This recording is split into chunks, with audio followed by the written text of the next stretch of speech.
Hudfärg bör inte kopplas till kriminalitet. Denna vidöppna dörr slog både statsminister Stefan Löfven och det miljöpartistiska statsrådet Per Bolund med emfas in i svallvågorna efter debatten om kriminella klaner i Sverige. Men det är inte heller någon som påstått detta. Jag heter Henrik Jönsson och jag är en oberoende libertariansk entreprenör och samhällsdebattör. Reaktionerna på biträdande rikspolischef Mats Löfvings utspel om kriminella klaner kunde mätas på Richterskalan, men debatten kom hastigt att fokusera på ordet klan snarare än på själva kriminaliteten. Varför diskuteras ofta ord hellre än de problem de beskriver? Vad menas egentligen med diskursteori och förtryckande verklighetsbeskrivningar?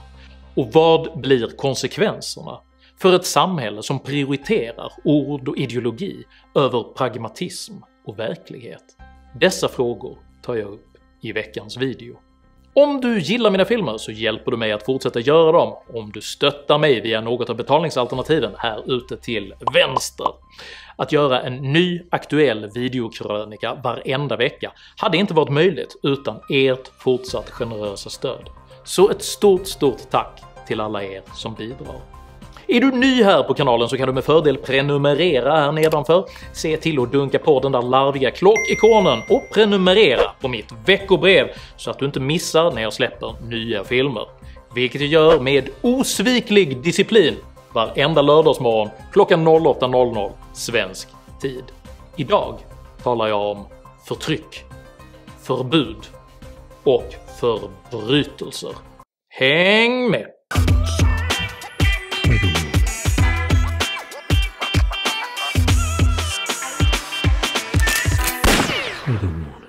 Häxdoktorn riktade de dödas ben mot den unge mannen i en gest som beskrev ett dödligt tabu och en förbannelse.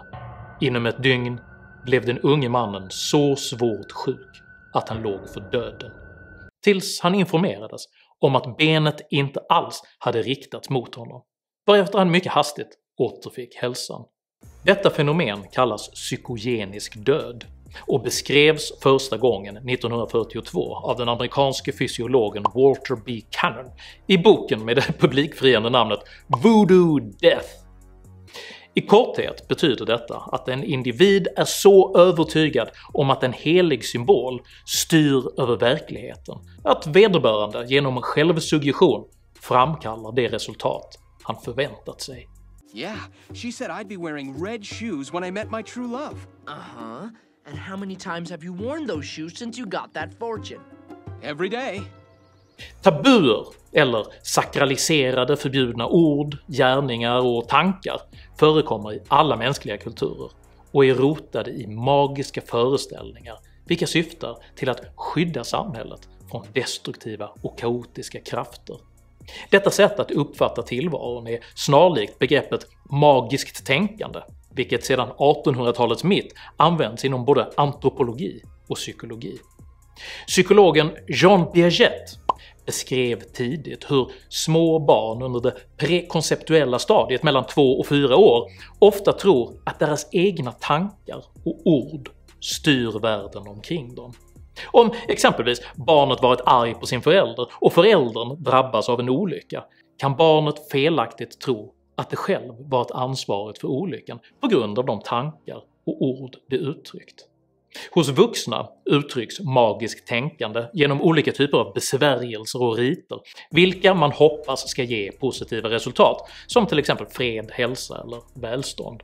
Jackie Moon holding the fate of Flint in his fingertips. He kisses the ball for good luck. Sweet sugar. Varken tabuer eller magiskt tänkande har försvunnit ur det moderna samhället, men de har bytt skepnad. Där en medicinman eller en häxdoktor en gång i tiden utförde riter och läste besvärjelser för att beveka olika typer av gudaväsen tillskriver den moderna människan istället ord och föreställningar makten att forma tillvaron helt självständigt. Detta kallas ibland diskursteori.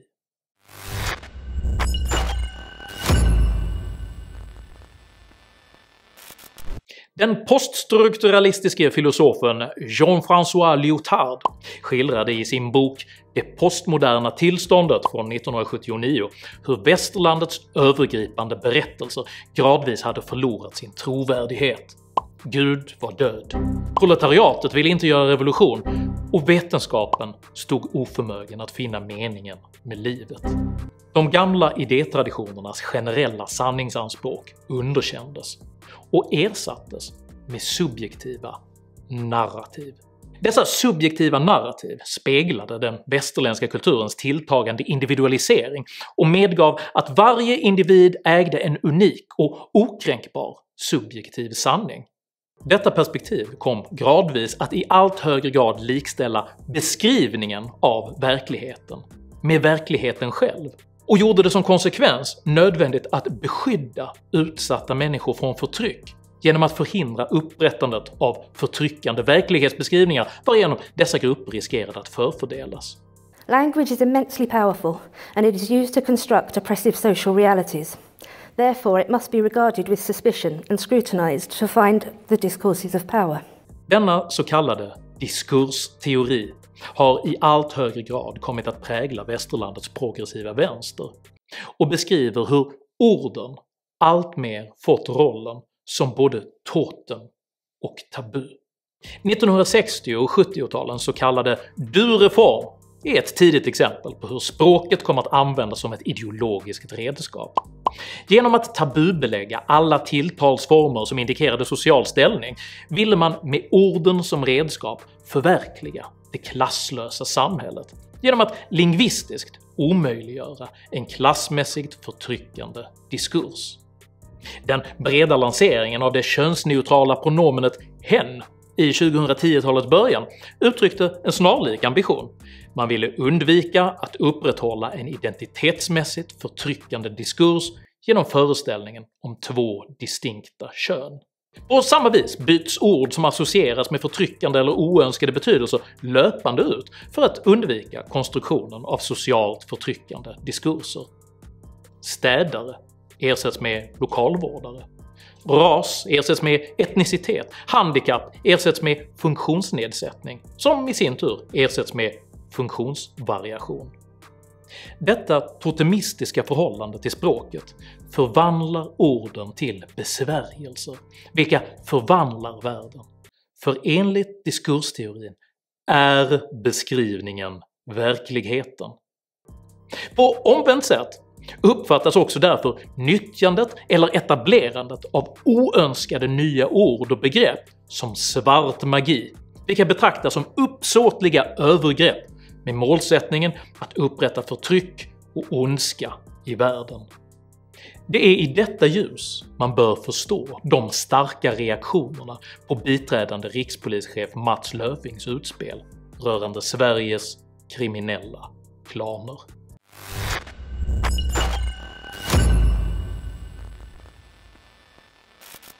När biträdande rikspolischef Mats Löfving i förra veckan kompromisslöst fastslog att ett stort antal kriminella klaner hade etablerat sig i Sverige bröt han mot ett tabu genom att namnge ett problematiskt fenomen utan att ta hänsyn till om detta skulle kunna tolkas som en förtryckande diskurs.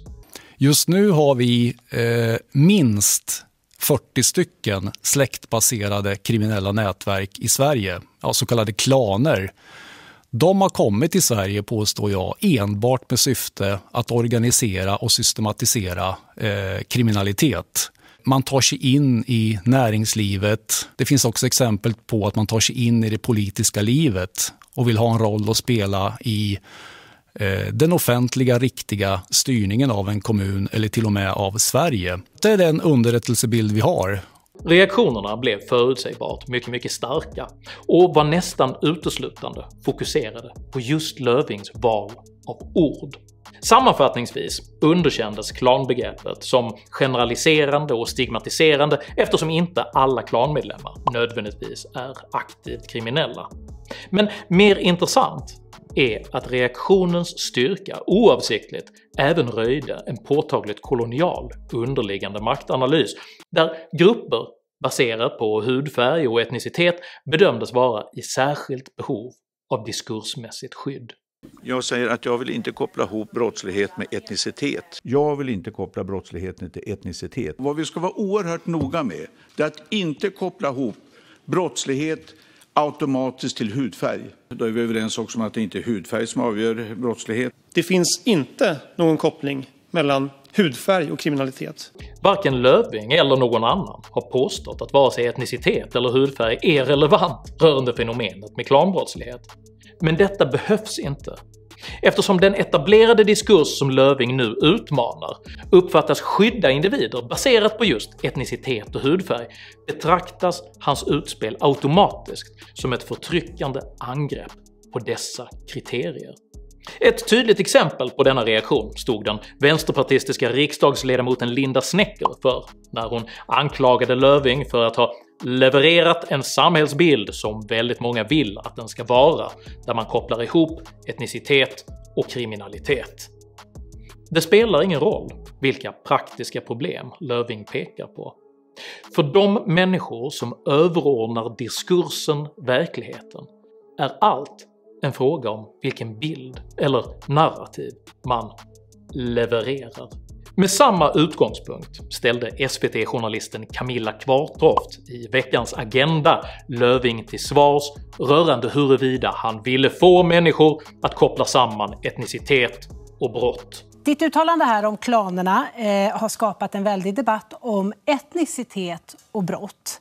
Var det du ville? Och just när du talar om klanerna så blev det ju en debatt i riksdagen i veckan här om etnicitet och brott.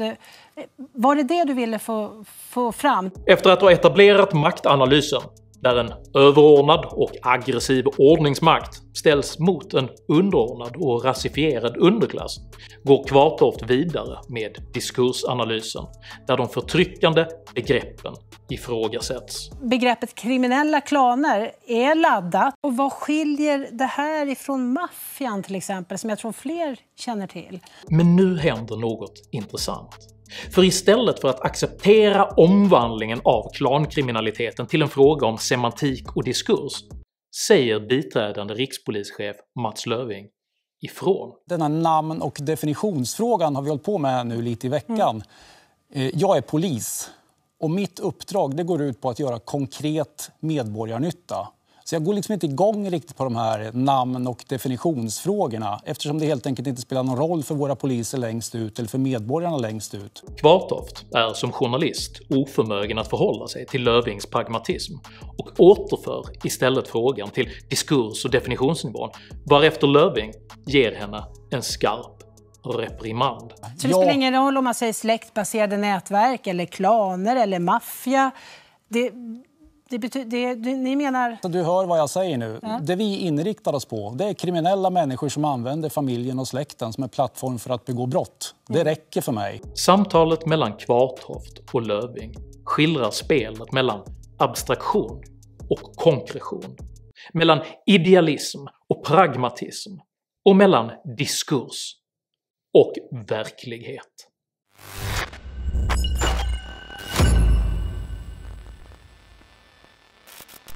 Samtalet avslöjar också att en stor del av ansvaret för Sveriges tilltagande samhällshaveri ligger hos medierna, vars agendasättande och diskursorienterade framställning av verkligheten försvårat och försenat rationella åtgärder i många år. Ett tidigare exempel på detta är när Svenska Dagbladets dåvarande ledarskribent Per Gudmundsson 2014 etablerade begreppet no-go-zoner för att beskriva de stadsdelar där kriminaliteten tagit över i så stor utsträckning att de blivit farliga att besöka. Då vann diskursanalysen, och ett välbehövt samtal om kriminalitetens utbredning kom istället att handla om huruvida begreppet no-go-zon borde få användas eller inte. Ett än mer flagrant exempel på hur diskursen överordnas verkliga fenomen kom 3 år senare. I samband med president Donald Trumps ökända utspel om svensk kriminalitetsutveckling i början av 2017 reste youtubern Tim Pool till Sverige för att med egna ögon undersöka situationen. Inledningsvis skildrade Poole ett tryggt Sverige, och hans diskurskompatibla rapportering hyllades därför i svenska medier, vilka uppspelt använde den som murbräcka gentemot uppfattade konservativa amerikanska vanföreställningar. For some reason, many people like to target Malmö as this dangerous place, but there's much more crime in other cities. Men i samma stund som Poole publicerade en video som visade ett hotfullt möte i Stockholmsförorten Rinkeby, because we're being followed, the police have warned us that if we don't leave now things are going to get bad, they said within minutes. vände medierna på en femöring och menade istället att Pooles rapportering nu utgjorde en demokratifara. It's very difficult for Swedish people to talk about this because they're scared of being ostracized or being called racist. When it comes to dealing with these issues, the people in Sweden tend to argue semantics, the meaning of words. Detta är exempel på hur diskursen anpassas för att undvika att beskriva en uppfattat förtryckande verklighet. För beskrivningen är som bekant verkligheten. Och om den beskrivs på rätt sätt existerar inte heller förtrycket. Det finns inga no-go-zoner, bara strukturell rasism och utanförskap. Det finns ingen hederskultur, bara patriarkatets förtryck och utsatta grupper. Det finns inga kriminella klaner, bara familjer där somliga individer hamnat på glid.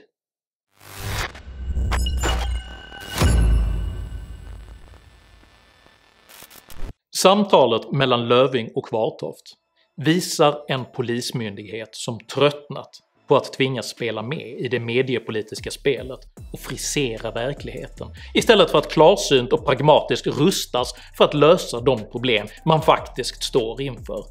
I ett konsensusorienterat land som Sverige är det inte mindre än revolutionärt att på detta skoningslösa sätt bryta ner både tabuer, diskurser och ideologiska självbilder. Men det är också ett hälsotecken och möjligen en form av institutionell överlevnadsinstinkt. För konsekvenserna av att den diskursbaserade verklighetsbilden tillåtits dominera under så många år är mycket allvarliga. Forskarna Peter Esaiasson och Bo Rothstein ställer i Dagens Nyheter frågan varför forskningen har missat dessa kriminella nätverk och anför följande tänkbara svar. 1. Ett möjligt skäl till bristen på forskning kan vara områdets ideologiska och politiska laddning. 2. Den starka politiskt administrativa styrningen av denna forskning kan vara en del av problemet. Och 3. Det vetenskapliga sanningssökandet underordnas ideologin.